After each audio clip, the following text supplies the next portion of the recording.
الرجیم بسم اللہ الرحمن الرحیم والعصر ان الانسان لفی خسر الا الذین آمنوا وعملوا الصالحات وتواصوا بالحق وتواصوا بالصبر۔ قرآن پاک میں اللہ رب العزت اکثر قسمیں اٹھاتے ہیں۔ جہاں کہیں بھی اللہ نے قسم اٹھائی ہے اس کا اکثر اہم بات یہ ہوتی ہے کہ اس سے جو بعد میں بات آنے والی ہوتی ہے اس بات کی اہمیت بیان کرنا ہوتا ہے۔ تو اللہ تعالیٰ کہتے ہیں زمانے کی قسم، نماز عصر کے وقت کی قسم، جتنے بھی انسان ہیں وہ خسارے میں ہیں۔ اب خسارے میں کون ہوتا ہے یا خسارہ کب ہوتا ہے؟ دیکھیں، جب بندہ کوئی چیز انویسٹ کرتا ہے، کوئی راس مال کسی کاروبار میں لگاتا ہے، لگانے کے بعد اگر وہ ضائع ہو جائے تب بھی خسارہ ہے، اگر اس پہ نفع نہ ہو، مال ویسے ہی پڑا رہے، فائدہ نہ ہو تب بھی خسارہ ہے۔ انسان کو جہاں خسارہ کہا گیا ہے، جہاں پہ راس مال اس کی زندگی ہے کہ اللہ نے دنیا کی زندگی دی ہے، یہ اس کے لیے ایک راس مال ہے۔ اب یہ اس نے انویسٹ کیا ہے، اگر تو اس کو ضائع کر رہا ہے تو یہ گھاٹے میں ہی ہے، اگر اس سے فائدہ اٹھا رہا ہے تب نفع میں ہے، اگر اس کو برقرار رکھے ہوئے ہے، نہ نفع نہ نقصان، جتنا راس مال ہے ویسا ہی ہے تو تب بھی نقصان ہی ہے، نفع نہیں ہے۔ اب اللہ تعالیٰ کہتے ہیں کہ جتنے بھی انسان ہیں وہ خسارے میں ہیں، لیکن جن میں چار صفتیں ہیں نا، چار، جو ایمان لے آئے، ایمان لانے کے بعد نیک عمل کیے، اور نیک عمل کرتے ہوئے بندے کو تکالیف آتی ہے، وہ چیزیں برداشت کرنی پڑتی ہیں، ان پہ صبر کیا، اور پھر آگے حق بات کا اعلان کرتے رہے۔ کیوں؟ مسلمان ہمیشہ بہادر ہوتا ہے، شجاع ہوتا ہے، وہ حق کی خاطر لڑتا بھی ہے، حق کی بات بھی کرتا ہے۔ اب یہ جو بات آپ کے سامنے رکھی ہے میں نے، اس کو ہم طرح لیتے ہیں، میں اور آپ جب کبھی ہمارا مال ضائع ہو جائے تو ہم افسردہ ہوتے ہیں، ہم غمگین ہوتے ہیں، لیکن جب زندگی کے دن ضائع ہو رہے ہوں ہمیں پتہ ہی نہیں ہوتا، بلکہ لوگ کہتے ہیں کہ انجوائے کیا، بے جی بہت اچھا علاقہ ہے سیر و سیاحت کے لیے، فلاں کے لیے۔ حالانکہ سیر و سیاحت کا بھی مقصد اللہ کی نشانیاں دیکھنا ہے، اللہ پہ ایمان مضبوط کرنا ہے کہ اللہ نے کیسے اوپر سیاہ پہاڑ ہیں، درمیان سے پانی جاری کیا ہوا ہے۔ اچھا، یہ چیزیں ہیں۔ تو مومن جو ہے نا، اس کا ہر کام اللہ کے لیے ہوتا ہے۔ تو بلکہ جو بات میں نے آپ کے سامنے رکھی ہے کہ ہم مال کے نقصان پہ تو غمگین یا افسردہ ہوتے ہیں، لیکن اگر زندگی کے دن ضائع ہو رہے ہوں تو ہم افسردہ نہیں ہوتے۔ حالانکہ زندگی کے بارے میں ایک حدیث بھی ہے جسے زندگی کو برف کے ساتھ تشبیہ دی گئی ہے، زندگی کی مثال برف کے ساتھ دی گئی ہے کہ جیسے برف کو استعمال کریں یا نہ کریں تو برف جو ہے نا پگھلتی رہتی ہے، ختم ہوتی ہی رہتی ہے، نہ بھی استعمال کریں گے کچھ دیر کے بعد وہ ختم ہو جائے گی۔ زندگی کے اندر آپ اچھے کام کریں یا نہ کریں، اللہ کی رضا والے کام کریں نہ کریں، زندگی ختم ہو جائے گی۔ تو اس لیے اللہ تعالیٰ کہتے ہیں کہ جتنے بھی انسان ہیں سب کے سب خسارے میں ہیں، لیکن جو ایمان لے آئے، جنہوں نے عمل صالح کیے، جنہوں نے جو تکالیف آئیں ان پہ صبر کیا، اور پھر اللہ کے دین کا ڈنڈورا پیٹتے رہے، حق بات کا اعلان کرتے رہے، تو اس کو کہتے ہوئے تکالیف بھی آئی، انہیں برداشت کرتے رہے۔ اب ہم تھوڑی سی اس کی مثال لیتے ہیں،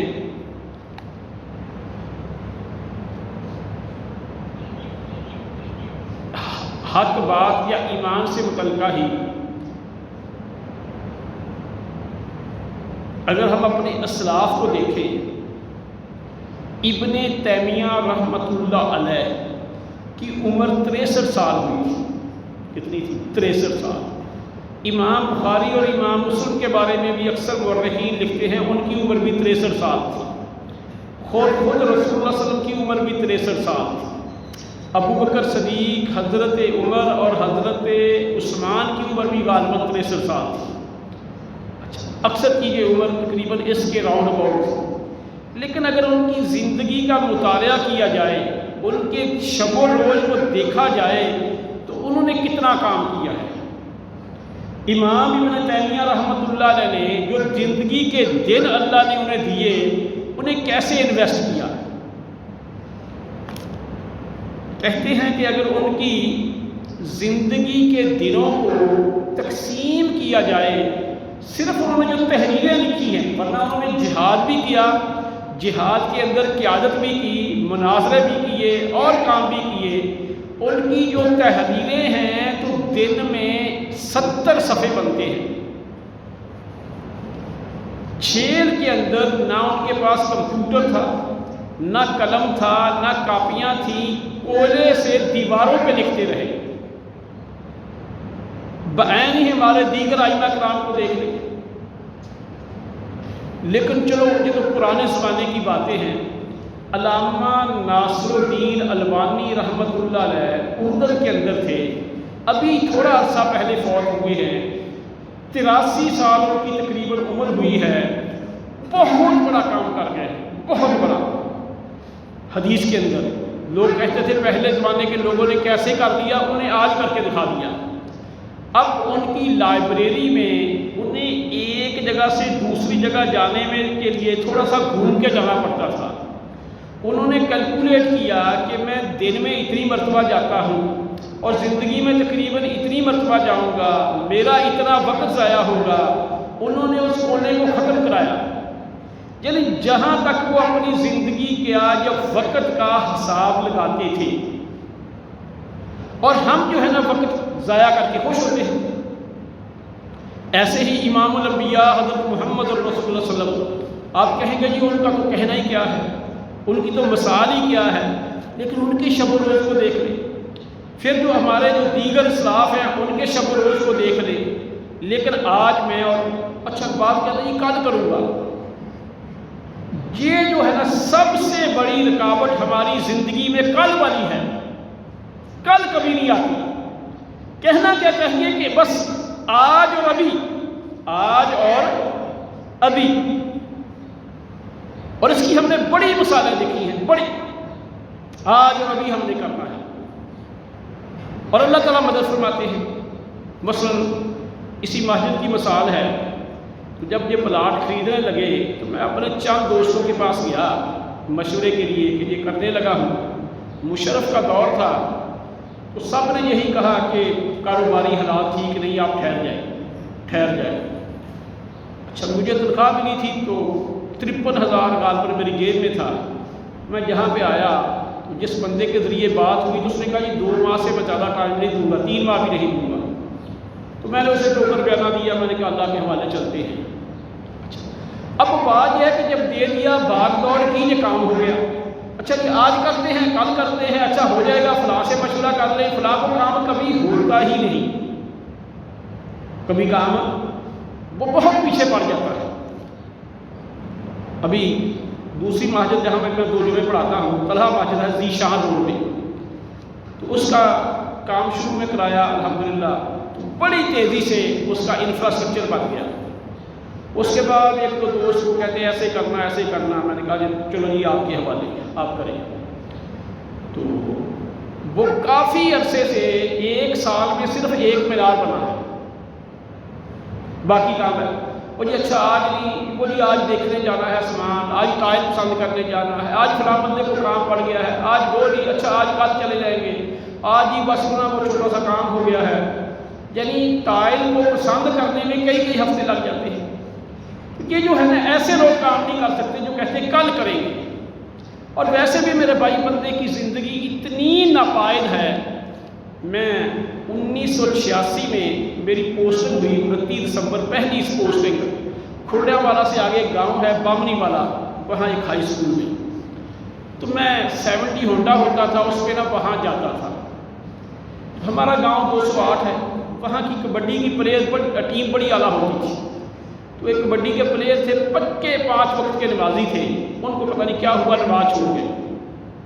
تو میں نے انہیں راستے میں کہا کہ اللہ کے بندے تمہیں کیا ہوا؟ وہ جی جلدی شروع کر دیں گے، فلاں کر دیں گے. تو میں نے کہا کل کس نے نہیں دیکھی؟ انہیں جی نہیں کر دیں گے بس. میں نے کہا تو اب توبہ کرو نا کہ ابھی کر دیں گے، اگر واپس جاتے ہوئے خدا نہ کرے ایکسیڈنٹ ہوا، ہم فوت ہو گئے، اللہ معاف کرے گا. اسی بحث مباحثہ میں ہم گھر آ گئے. اگلے دن وہ اسی روڈ نہر کے کنارے جا رہا تھا، ٹویوٹا پوسٹر آئی، موقع پہ لگی، ایکسیڈنٹ ہوا، فوت ہو گیا.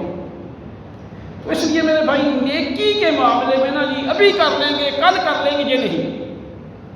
محمد رسول اللہ صلی اللہ علیہ وسلم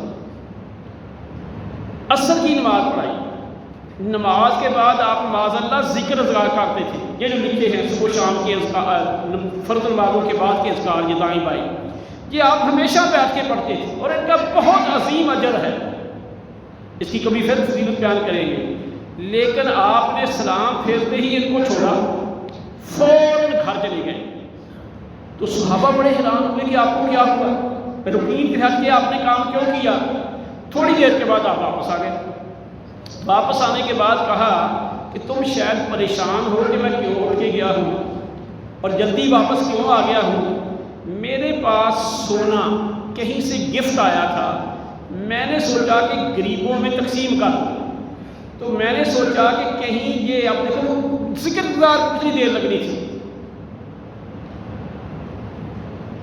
میں نے کہا کہ اس کا اپنی بیگم کو آرڈر دے کے آ جاؤں، کہیں یہ سونا حقداروں تک پہنچنے میں دیر نہ ہو جائے. ہم کیسے یہ کل کر لیں گے. ایک صحابی ایک جنگ کے موقع پہ کھجوریں کھا رہا ہے، اللہ کے رسول سے پوچھتا ہے کہ اگر لڑتا ہوا میں مارا جاؤں کہاں جاؤں گا؟ کہتے ہیں آپ نے فرمایا جنت میں. اس نے کھجورا کھانے چھوڑ دی، پھینک دی، لڑائی شروع کر دی، شہید ہو گئے. اس نے کہا کہ کہیں کھجوریں کھانے میں دیر نہ ہو جائے، مجھے جنت میں جانے میں دیر نہ ہو جائے. ہم تو یہ دنیا ہی کو سب کو سمجھتے ہیں، اصل زندگی کو ہم بھول گئے ہوئے ہیں. تو پہلی بات میرے بھائی ہم سب نے یہ بات کرنی ہے کہ یہ جو کل ہے نا یہ کسی نے نہیں دیکھی. یہ جو دوسری میں نے یہ سورہ پڑھی ہے کہ والعصر، یہ میں نہیں کہتا، رب کہتا ہے.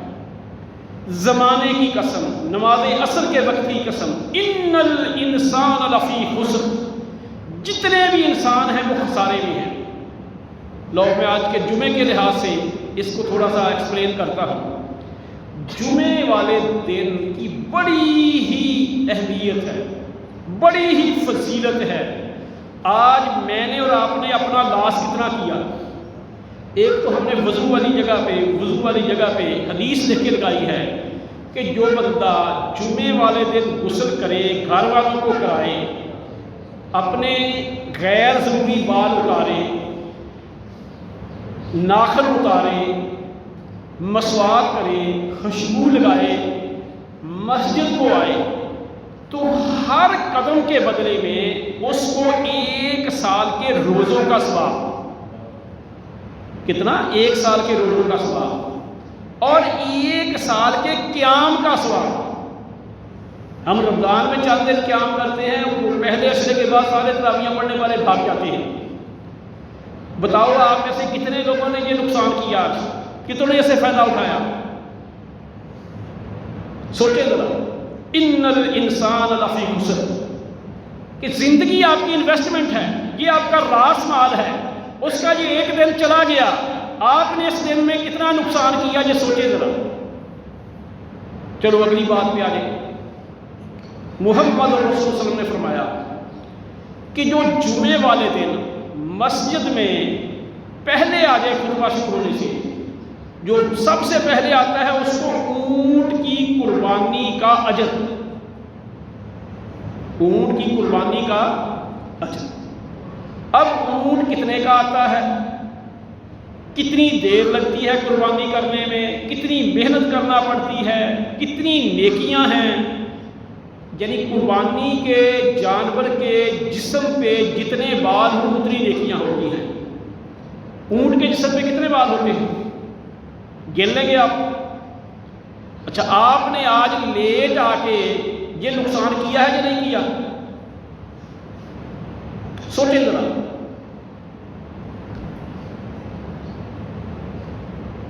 یہ نقصان آپ نے کیا ہے یا نہیں کیا؟ اس کے بعد جو بندہ آئے اس کو گائے کی قربانی کا اجر، جو اس کے بعد آئے اس کو بکری کی قربانی کا اجر، پھر اسی طرح مرغی کی قربانی کا اجر. مرغی کے جسم پہ بڑے بال ہوتے ہیں. جب امام جہاں ممبر پہ کھڑا ہو جائے اس کے بعد جو بندہ آئے اس کو یہ ثواب نہیں ملتا. فرشتے رجسٹر کلوز کر دیتے ہیں، بند کر دیتے ہیں ثواب والا. اس کا صرف فرض ادا ہوتا ہے.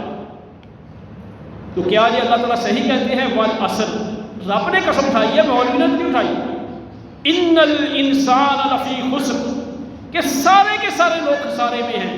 الا الذین آمنوا وعملوا الصالحات وتواصوا بالحق وتواصوا بالصبر. اب یہ تو بات آ گئی خسارے کی. اب ایمان کیا ہے؟ سچی بات ہے کہ ہم نے بڑی محنت کی ہے، موبائل خریدنے پہ بڑی محنت کی ہے، موبائل کے استعمال پہ بڑی محنت کی ہے.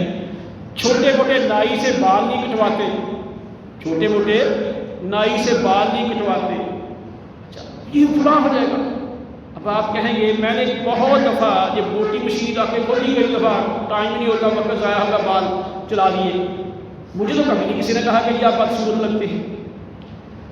اس کے لیے ہم اتنی محنت کرتے ہیں. کپڑا اگر اچھے طریقے سے پریس نہ ہو اسے دیکھتے ہیں، جوتا صحیح طریقے سے پالش نہ ہو اسے دیکھتے ہیں. کیا اپنے ایمان کی اصلاح کے لیے، عقیدے کی اصلاح کے لیے آپ نے کچھ کیا ہے؟ اور سچی بات ہے کہ سوائے چند لوگوں کے عقائد میں ہمارا بیڑا غرق ہو چکا ہے. ہمارے اسلاف کے جو عقائد تھے اس سے ہم بہت دور ہیں. ہم نے علاقائی چیزیں ڈال دی ہیں جن کا کوئی تعلق نہیں اسلام کے ساتھ. مثلا مسلمان حضرت عمر کے دور میں ایک تاریخی واقعہ ہے کہ دریائے نیل کے اندر ہر مہینے کی 11 تاریخ کو، کتنی تاریخ کو؟ 11 تاریخ کو وہ ایک باقرہ لڑکی کو کچھ لباس پہنا کے ان کو نا کہیں دریا بل کرتے تھے. اور ان کے ہاں عقیدہ تھا کہ پھر دریا میں طغیانی آتی ہے، اور دریا میں طغیانی آتی ہے ہماری فصلیں سیراب ہوتی ہیں، جس سے ہمارے کھانے پینے کا سسٹم چلتا ہے. تو انہوں نے حضرت عمر کو خط لکھا جو وہاں کے گورنر تھے جب مصر فتح ہوا کہ یہ لوگ ایسے کرتے ہیں، ہم کیا کریں. انہوں نے کہا، ایک خط لکھا دریائے نیل کے نام کہ اے دریائے نیل، اگر تو اللہ کے حکم سے چلتا تھا اور چلتا ہے تو پھر چلتا رہے. اگر تمہیں کوئی اور چلاتا ہے تو ہمیں کوئی ضرورت نہیں، یہ رسمیں ہم نہیں ادا کریں گے. اور دریائے نیل اس وقت سے لے کر آج تک خشک نہیں ہوا. یعنی عقائد لوگوں کے ہاں یہ تھے. تو ہمارے ہاں کیا ہے؟ اس طرح کی چھوٹی چھوٹی باتیں. اچھا، مسلمان ہو اور ایسی چیزوں سے ڈرے اور ایسے گندے عقائد رکھے. اور ہم انڈیا سے آئے ہیں اور جی مرگ والے گھر نہیں جانا. چلیے ٹھیک ہے بھئی، انسان مر گیا ہے، اشرف المخلوقات میں سے ہے، اس گھر میں آپ نہیں آپ جاتے کہ ہمیں مسئلہ بن جائے گا، ہمارے ہاں کوئی ڈلیوری کا مسئلہ ہے، فلاں ہے. لیکن اس گھر میں اگر کتی مر گئی تھی، جب کتی کے بچے مر گئے تھے جن کا آپ کو پتہ ہی نہیں، آپ چلے گئے ہیں. اب کتی پلید ہے یا بندہ پلید ہے؟ کوئی اور ہمارے جی آپ نے بڑا گوشت نہیں کھانا، جی بھائی بڑا گوشت ہندو نہیں کھاتے. اگر ڈاکٹر نے میڈیکل بنا پہ کسی کو منع کیا ہے علیحدہ بات ہے، لیکن مذہبی مسئلہ کہاں سے آ گیا جی کہ جی میں نے تویز دیا ہے بڑا گوشت نہیں کھانا. تویز تو ایک دینی چیز ہے، کیا اس کے بھی سائڈ افیکٹ ہوتے ہیں؟ کہاں سے ہم نے عقائد لے لیے؟ اور پھر بھی دنیا کے اندر بھی اتنے کتب ہوئے ہیں، اتنے فلاں ہوئے، کوئی ایسی ٹرمنالوجی اسلام کے اندر ہے ہی نہیں. تو یہ ہمارا ایمان ہے، کہاں پہنچ گئے ہیں. اب عمل صالح، عمل صالح کے بارے میں ہمارے ہاں سچی بات ہے کہ علم ہی نہیں۔ میں اس کی ایک دو باتیں رکھتا ہوں۔ پہلی بات تو یہ ہے کہ عمل صالح کے لیے ضروری ہے کہ وہ عمل محمد صلی اللہ علیہ وسلم کے طریقے کے مطابق ہو، یعنی سنت کے مطابق ہو، سنت رسول کے مطابق ہو۔ لیکن ہمارے اکثر اعمال سنت رواج کے مطابق ہیں، جو ہمارے معاشرے میں رواج پڑ گیا، جو ہمارے معاشرے میں بڑے لوگوں نے کرنا شروع کر دیا وہ کرتے ہیں۔ پرانی بات ہے، میں نے جنگ میں گورنمنٹ کی طرف سے ٹیچروں کو ٹریننگ دے رہا تھا، نماز جنازہ کا تذکرہ پوچھی اکثر نے، تو میں نے بتایا کہ نماز جنازہ میں درود ابراہیمی ہی پڑھنا چاہیے۔ یہ جو ہم ترحمتا کے لفظ پڑھتے ہیں یہ پتہ نہیں کہاں سے شروع ہو گئے ہیں، مکھی پہ مکھی مار رہے ہیں، ان کا ثبوت کسی حدیث میں نہیں۔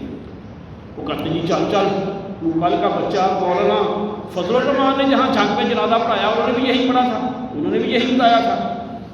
یعنی اب یہ نہیں ہم دیکھتے کہ اللہ کے رسول نے کیا کہا، ہم دیکھتے ہیں جی مولانا فضل الرحمان نے کیا کہا۔ یہ چیک ہی نہیں کرتے کہ مولانا کی بات یہ ٹیلی کرتی ہے اللہ کے رسول کی بات کے ساتھ، جو قرآن و حدیث میں ہے اسی کے مطابق ہے۔ مولانا ایک انسان ہے، مجھے بھی غلطی لگ سکتی ہے، میں مولانا کا نام نہیں لیتا، میں بھی غلطی کر سکتا ہوں۔ اگر مجھے غلطی لگی آپ اسے مکھی پہ مکھی ماریں گے۔ اس لیے ایمان میں عمل صالح میں جو کام محمد اور رسول صلی اللہ علیہ وسلم کے مطابق طریقے کے مطابق، اب محمد صلی اللہ علیہ وسلم کا طریقہ اخباروں میں نہیں، یہ جو ٹی وی پہ ٹاک شو ہوتے ہیں اس میں نہیں، یہ اس دین کی حفاظت کا ذمہ اللہ نے خود لیا ہے، خود۔ اور وہ کہاں پہ ہے؟ وہ احادیث کی کتابوں میں محفوظ ہے، محفوظ۔ اب حدیث کی اصل کتاب ہمیں مولوی دیکھنے نہیں دیتے، نہ ہی ہمارے نصاب کا حصہ ہے۔ میں نے ایک تھیسس لکھا تھا دینی مدرسوں کے اوپر، وہ ایک دفعہ کسی نے دے دیا تھا، تو سچی بات ہے کہ ہاں آپ حیران ہوں گے کہ ہمارا نصاب میں کیا ہے۔ تو جتنی بھی حدیث کی کتابیں ہیں ہمیں دیکھنے کا موقع ہی نہیں ملتا، اور بڑے بڑے ریسرچر نہیں دیکھتے اصل کتابوں کو۔ تو اس لیے میرے بھائی میں آپ کو اللہ کا واسطہ، ہم یہ کسی پہ فتویٰ نہیں لیتے کہ جی فلاں کی نماز نہیں ہوئی، وہ تو مجھے بھی نہیں پتا میری اللہ قبول کرتا ہے کہ نہیں کرتا، قبول کرنا اس کا کام ہے، لیکن میرے ذمہ کوشش ہے کہ میری نماز کم از کم جتنا اللہ نے مجھے علم دیا ہے وہ اللہ کے رسول والی تو ہو، اللہ کے رسول کے طریقے والی تو ہو۔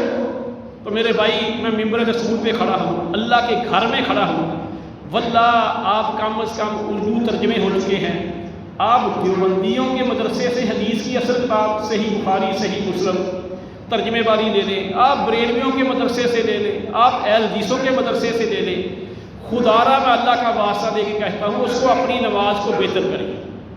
یہ ایسے ہی ہے، ایک بچے کو سارا پیپر آتا ہے، وہ جان بوجھ کے تین چیزیں چھوڑ کے آتا ہے، سستی کی بنا پہ چھوڑ کے آتا ہے، پیپر میں جاتا بھی ہے، علم بھی ہے، لیکن کوتاہی کرتا ہے، اس کے نمبر کٹتے رہیں گے۔ پھر اللہ کو تو عاجزی پسند ہے، انکساری پسند ہے، اللہ کو تو یہ پسند ہے کہ میرے نبی کے طریقے کو کتنی امپارٹنس دیتا ہے۔ تو میرے بھائی اس کے مطابق اپنے اعمال کو اپڈیٹ کریں، ان کی اصلاح کریں، ان کو سنواریں، ان کو بہتر کریں، نہ کہ نقصان۔ تو یہ جو ہے نا ان الانسان والعصر ان الانسان لفی خسر، والعصر ان الانسان لفی خسر، کہ سارے کے سارے انسان خسارے میں ہیں۔ تو اس لیے ایک بندہ وہ گناہ نہیں کرتا، صرف جائز کام کرتا ہے، صرف جو اس پہ عام روٹین کے کام ہے وہی کرتا ہے۔ اب یہ تو اس نے اپنا راس مال بچا لیا، لیکن نفع کا کام تو کوئی نہیں کیا۔ نفع کے کام تب ہوں گے جب ایمان لانے کے بعد عمل صالح کریں گے اور حق بات آگے پہنچائیں گے، کہیں گے، پھر جو تکالیف آئی ہیں ان پہ صبر کریں گے۔ تو یہ بات ہے میرے بھائی حق بات۔ اس لیے میں پھر دوبارہ آپ سے یہی کہوں گا کہ کوشش کریں کہ کم از کم زندگی میں اردو ترجمے ہو چکے ہیں، احادیث کی کتابوں کا نماز والا چیپٹر ایک دفعہ ضرور خود پڑھیں، تو انشاءاللہ آپ کو ایسے ہی ہوگا۔ کہتے ہیں جھوٹ کے پاؤں نہیں ہوتے، یا جھوٹ چل نہیں سکتا جب تک سچ کی ملاوٹ نہ ہو۔ تو جیسے جھوٹ کو چلانے کے لیے تھوڑا بہت سچ ملانا پڑتا ہے، تو تو آپ کو ایسے ہی مائنر سی باتیں باقی ملیں گی، واللہ اللہ کے رسول کی نماز، اللہ کے رسول کے دیگر طریقے وہ تقریباً آپ وہی دیکھیں گے انشاءاللہ جو آپ ادھر ہوتے ہوئے دیکھتے ہیں۔ اللہ مجھے اور آپ کو عمل کرنے کی توفیق عطا فرمائے، اللہ ہماری کوتاہیوں کو معاف فرمائے، اللہ ہم سب کے حال پہ رحم فرمائے، جو بیمار ہیں اللہ انہیں شفائے کاملہ عاجلہ عطا فرمائے۔ وما علینا الا البلاغ